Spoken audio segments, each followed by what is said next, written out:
What made you want to stay, even though you know I was like in a place of I'll say a growth moment? Like, what made you even want to stay anyway?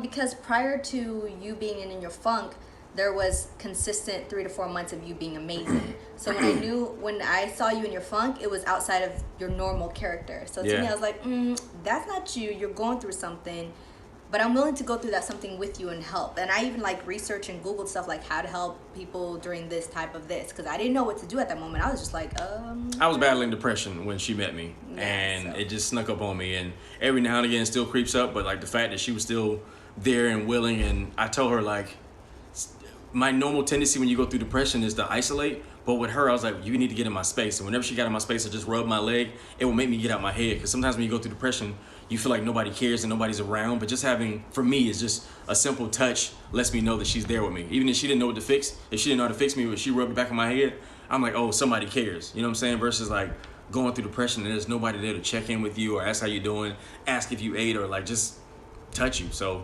that was she was actually like part of my therapy, my healing process. I feel which like I had no clue. Like, I had to work on that so much because for me, most of my relationships were people from my culture, and in my culture, people don't ever show depression. They don't ever talk about depression. It's like non-existent, basically. So for him to actually tell me he was depressed and he was going through depression, I was like, okay. At the beginning, I used to leave. I was like, okay, I'm gonna give you time to yourself. I'm walking away. Hope you're good later. But then he's like, no, you need to stay. So then I had to learn how to stay when he was quiet and he was dealing with his stuff. But I was like, through all this madness and ugliness, I had to learn how to stay because I knew for him, even me being there and not even saying anything, but just being able to touch him and be there for him actually mattered. And I was like, oh, okay.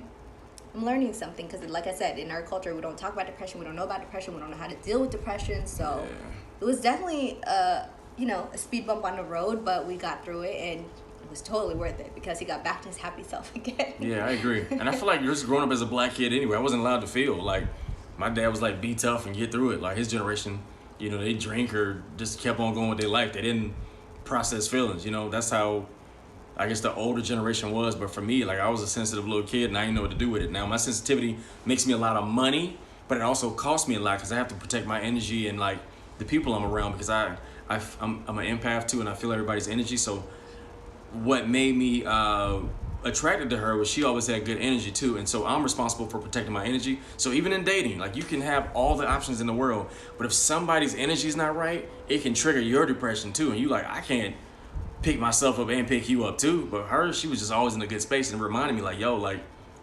relationships don't have to be hard. Love doesn't have to be hard.